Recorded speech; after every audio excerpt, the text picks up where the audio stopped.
मित्रांनो, मन धागा धागा जोडते नवा या मालिकेच्या आजच्या भागामध्ये आता आदर्श सार्थकला समजावत असतो की हे बघ, आनंदीने तिच्या आयुष्याचा लाईफ पार्टनर निवडला आहे म्हटल्यावर तू आता सुखदाबरोबर असं वागू शकत नाही. अरे, तुमच्या दोघांचं मैत्रीचं नातं आहे आणि तुम्ही ते चांगलं निभावताय, परंतु आता सुखदा तुझी बायको होणार म्हटल्यावर तू तिच्याबरोबर असं का वागतोस? त्यावेळी आता मी शेवटचा आनंदीला विचारणार आहे की त्या माझ्याबरोबर असं का वागल्या. मला त्या सर्व प्रश्नांची उत्तरं जाणून घ्यायची आहेत आणि मगच मी मूव ऑन होणार. मला फक्त एकदा आनंदीबरोबर बोलू देत दादा, असं म्हणून तो आदर्शला समजावतो. तेव्हा आदर्श म्हणतो, ठीक आहे, तुला तुझा वेळ घ्यायचा असेल ना तर तू तो घेऊ शकतोस. दुसरीकडे अण्णा आता मनोजला विचारतात, तू आज कामावर जाणार नाही का? मग आता तो म्हणतो, नाही, एका विषयाचा मला आज निकाल लावायचाच आहे. म्हणजे कसं सांगू का अण्णा? अहो, काल सार्थक आणि आनंदीची भेट घडली. मग त्या भेटीमध्ये नक्की काय झालं, त्यांचं काय बोलणं झालं ना, मला हे समजलंच नाही आहे. कारण सार्थक सरांनी 6 वर्ष आपलं तोंड गप्प ठेवलं आणि ते काहीच बोलले नाही, परंतु त्यांना या काळामध्ये किती त्रास झाला हे आपण स्वतः पाहिलं आहे. अजून एक 6 वर्ष वाट पाहणं एवढं सोपं नाही आहे. त्या भेटीमध्ये नक्की काय घडलं, काय बोलणं झालं हे त्यांच्याकडून समजून घ्यायलाच हवं आपल्याला. आता लीना म्हणते, या विषयाचा निकाल लागू शकतो अहो. मग आता मनोज विचारतो, कसं?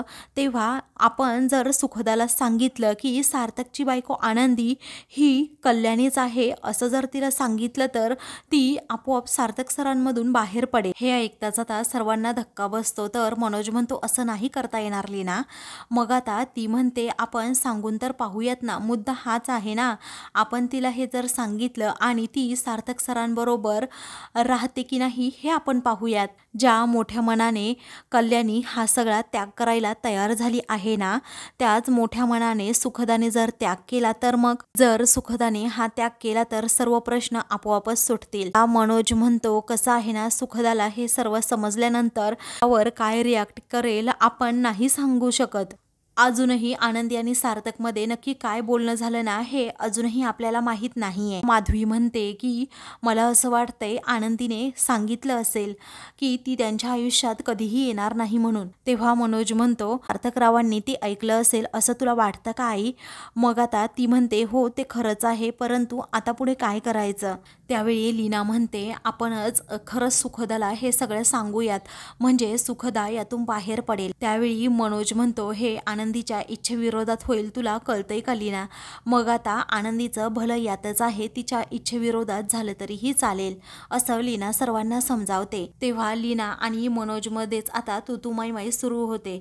मनोज म्हणतो, हे सुखदाला सांगायचं नाही, तर लीना म्हणते, कधी ना कधी हे कळणारच आहे, मग मी सुखदाला हे आता सांगणारच आहे. त्यावेळी आता लीना म्हणते, आई, आता वादुगीच टोकाला जाईल, तुम्हीच यांना समजावा काय आहे ते. लीना आता कुणाचंच ऐकायला तयार नसते. ती म्हणते, जे होईल ते होईल, मी सुखदाला सगळं सांगणार म्हणजे सांगणारच. तेव्हा सर्वजण आता लीनाकडे पाहू लागतात.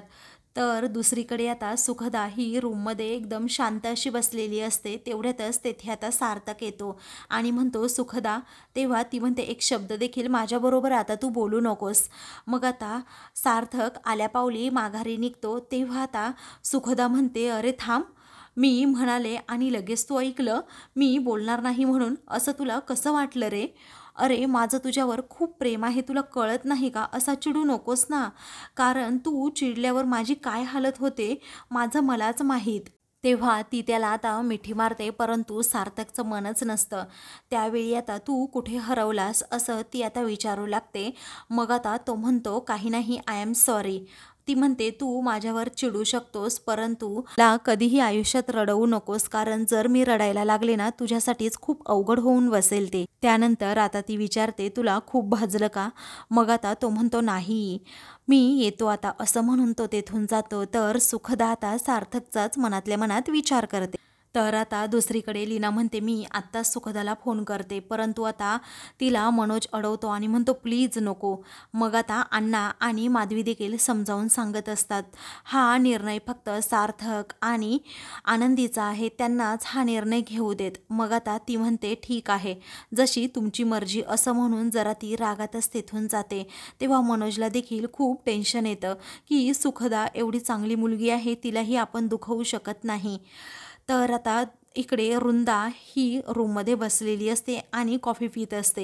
तेव्हा आता शलाका तिला म्हणते की आई अगं सार्थक कसला भडकला ना सुखदावर, मला तर कळतच नाही नक्की त्याला काय झालं असेल.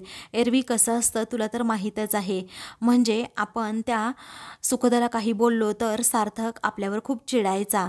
आज तो स्वतःच तिच्यावर खूप चिडला, मला तर खूप भारी वाटलं.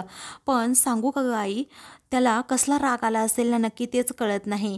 ऑफिसमध्ये काही झालं असेल का, पण ऑफिसमध्ये जे काही होतं ते सार्थक घराबाहेरच ठेवतो. घरातील व्यक्तींना अजिबात त्याचा त्रास होऊ नये या गोष्टीची तो नेहमी दखल घेतो. मग नक्की काय घडलं असेल. त्यावेळी आता वृंदा म्हणते ज्याला डोकं नसताना त्याने ते चालवूच नये शलाका. तेव्हा तुला काय म्हणायचंय असं शलाका विचारते. तेव्हा तू जास्त डोकं चालवू नकोस, नाहीतर उगीच तुला त्याचा त्रास होईल आणि तुझं डोकं दुखेल असं वृंदा म्हणते. मग आता शलाका म्हणते स्पष्टपणे सांग ना जरा.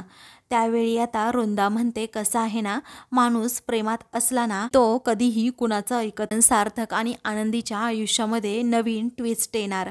सार्थक आता आनंदीला भेटणार आणि तो तिला घरी येण्यासाठी तयार करणार. मग आता शलाका विचारते की खरंच असं होईल का आई. मग आता ती म्हणते 100% असंच होणार, कारण सार्थक आणि आनंदीचं प्रेम आहे ना ते खरं आहे. तेव्हा शलाका विचारते जर आनंदीने नकार दिला तर. मग आता त्या कथेचा शेवट इथेच होईल असं आता वृंदा म्हणते. शलाका आता तिच्या आईकडे पाहतच राहते. इकडे आनंदी आता घरी आलेली असते, ती किचनमध्ये काम करत असते. तेवढ्यातच लीना आता तेथे जाते आणि म्हणते आनंदी तू जे बोलते ते खरं आहे का गं. अगं सार्थक सर तुझ्यासाठी अगदी परफेक्ट आहे असं मला वाटतं. मग आता मी हे सगळं काही विसरून खूप पुढे गेलेली आहे असं आता आनंदी म्हणते.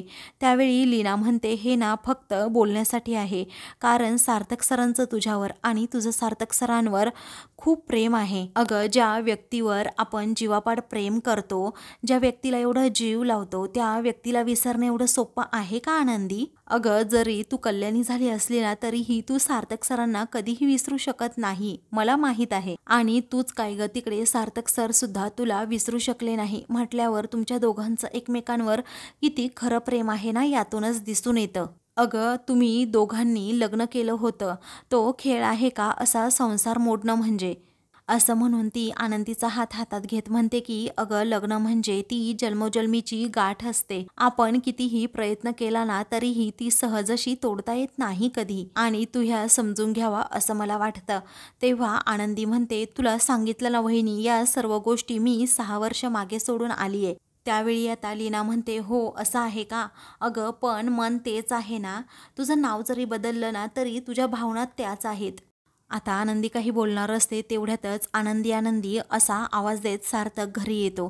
तेव्हा आता लीना पटकन बाहेर जाते तर आनंदी जरा घाबरतेच, कारण सार्थक तेथे आलेला असतो. तेव्हा माधवी आणि अण्णा देखील बाहेर येतात. त्यावेळी सार्थक सर बसा ना हो असं आता अण्णा म्हणतात. मग आता मी इथे बसायला आलो नाही आहे, मला आनंदीबरोबर महत्त्वाचं बोलायचं आहे असं सार्थक म्हणतो. त्याचवेळी आता आनंदी बाहेर येते आणि बोला मिस्टर राजाध्यक्ष असं बोलते. तेव्हा रागातच सार्थक म्हणतो मला कल्याणीशी नाही, मला आनंदीबरोबर बोलायचंय आणि मी जे बोलणार आहे ना त्या प्रश्नांची उत्तरं तुम्हाला द्यावीच लागतील. तेव्हा आनंदी आता काही बोलत नाही. सार्थक तिचा जोरात हात पकडतो आणि तिला घेऊन जातो. मग आता सगळेजण त्या दोघांकडे पाहतच राहतात. सार्थक तिला गाडीत बसवतो आणि भरधाव वेगाने आता तिला घेऊन चाललेला असतो. त्यावेळी आता आनंदी नुसती त्याच्याकडे पाहतच राहते, तर सार्थक देखील रागातच तिच्याकडे पाहत असतो. मग आता जाता जाता आनंदी मनातल्या मनात विचार करते, सार्थक सर मला माहीत आहे तुम्हाला कोणत्या वेदना होत आहेत ते, माझ्याकडून तुम्हाला सत्य वधवून घ्यायचं आहे ना, पण मी माझ्या निर्णयावर आता ठाम आहे, कारण मी माझी जागा आता सुखदाला देणार आहे कायमचीच, असं म्हणून ती आता सार्थककडे पाहते. मग आता सार्थक एका अज्ञात ठिकाणी गाडी थांबवतो. तो खूप चिडलेला असतो. रागातच गाडीच्या खाली उतरतो. ही गाडीतून खाली उतरायला सांगतो. तेव्हा तो आता डोक्याला हात लावतो. ती म्हणते बोला मिस्टर राजाध्यक्ष. तेव्हा तो विचारतो आनंदी, हे पहा अगोदर ते मिस्टर राजाध्यक्ष म्हणणं थांबवा. मग आता ती म्हणते ऐका ना मिस्टर राजाध्यक्ष, मी तुमची आनंदी नाही आहे आता. हे बाकीच्यांना सांगा की तुम्ही आनंदी आहात, मला नाही सांगायचं तुम्ही कल्याणी आहात की आनंदी आहात. तेव्हा सार्थक म्हणतो, अहो तुम्ही एवढ्या कसं शांत राहू शकता ना, मला कळतच नाही. अहो तुमच्या मनात नक्की काय चाललंय, काय हवंय काय तुम्हाला, मला कळतच नाही, माझं डोकंच चालत नाही आहे. तेव्हा आनंदी म्हणते मिस्टर राजाध्यक्ष प्लीज तुम्ही स्वतःला सावरा. तेव्हा सार्थक म्हणतो, हे मला सावरायला वगैरे तुम्ही सांगायचं नाही हां, कारण तुम्हाला माहीत नाही आहे मी काय काय सहन केलं आहे आणि काय काय नाही. अहो तुमच्याशिवाय मी कसा जगलोय मलाच माहीत. अहो जगलोय कसला, नुसता श्वास चालू होता माझा, आतून तर पूर्णपणे मेलेलोच होतो. आणि या सगळ्यात फक्त एकच आशा होती मला की आनंदी परत येतील, माझ्यावर चिडून गेले असतील, रागावून गेले असतील, पण तुम्ही याल अशी मला खात्री होती आणि परत येऊन तुम्ही सांगाल की एका कारणामुळे मला जावं लागलं, परंतु माझं तुमच्यावर खरंच खूप प्रेम आहे. परंतु तसं तर काही दिसत नाहीये. आता मला असं वाटतंय की तो माझा समज पूर्णपणे खोटा होता, तो माझा गैरसमज होता, तुमचं काही प्रेम वगैरे माझ्यावर नाही. आणि आता आला तर आला, ह्या कल्याणी बनून वगैरे आला, मला स्वतःला सावरायचंच नाहीये आणि यातून मूव ऑन व्हायचंच नाहीये. अहो तुम्हाला काय हवंय ते तरी सांगा. मग आता आनंदी म्हणते मिस्टर राजाध्यक्ष अगोदर तुम्ही शांत व्हा पाहू, कारण मला तुम्हाला एवढंच सांगायचंय, मी त्या फेजमधून बाहेर पडली आहे.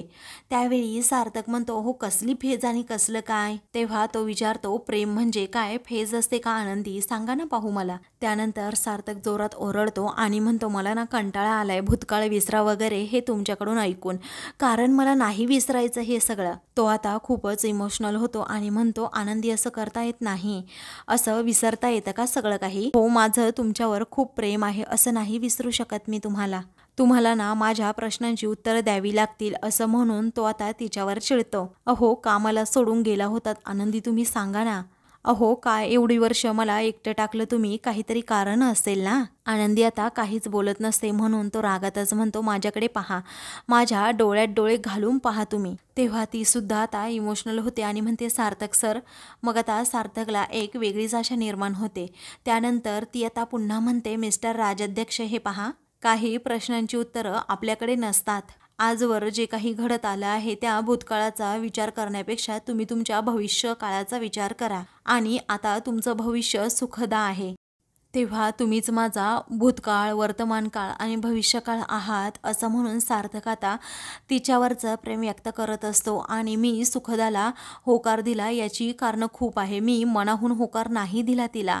आणि अजून एक सांगतो, माझा भविष्यकाळ तुम्हीच आहात. मला सुखदाला अजिबात लग्नबंधनात अडकवायचं नाही, मला मूव्ह ऑन करायचं नाही आहे, मी मूव्ह ऑन करणारच नाही, असं सार्थक तिला सारखं सारखं सांगत असतो. तो आता खूप रडत असतो आणि इमोशनल होत म्हणतो की आनंदी तुम्हाला खरंच असं वाटतं का मी तुमच्याशिवाय सुखात राहू शकेन म्हणून. तुम्हाला असं वाटत असेल तर ठीक आहे, मी सुद्धा आता तुमच्याशिवाय जगणार, मला त्रास होऊ दे आणि काहीही होऊ दे, माझ्यासाठी सुद्धा आता माझी आनंदी कायमची मेली, असं म्हणून तो आनंदीला परक करतो. तेव्हा आनंदीला आता धक्काच बसतो आणि तिला त्याचबरोबर वाईट सुद्धा वाटतं.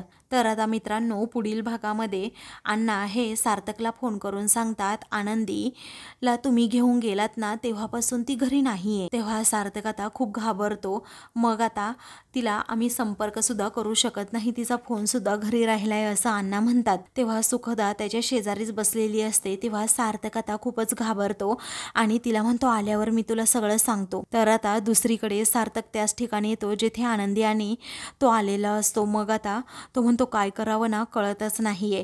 तेवढ्यातच तेथे आता गुंड येतात आणि म्हणतात, काय मस्त माल भेटलाय रे, काय छान लॉकेट आहे हे. सार्थक बरोबर ते लॉकेट ओळखतो. तेव्हा सार्थक त्यांच्याकडून ते लॉकेट घेतो आणि ती मुलगी कुठे आहे असं विचारतो आणि त्यांना मारतो. मग आता माझ्यावर हात उचलतो का असं म्हणून आता ते गुंड सार्थकवर धावून जातात आणि त्याला खूप मारतात. तेवढ्यातच आनंदी तेथे येते आणि सार्थकचा जीव वाचवते. अशाच मालिकेंची पुढील भाग पाहण्यासाठी चॅनलला सबस्क्राईब करा.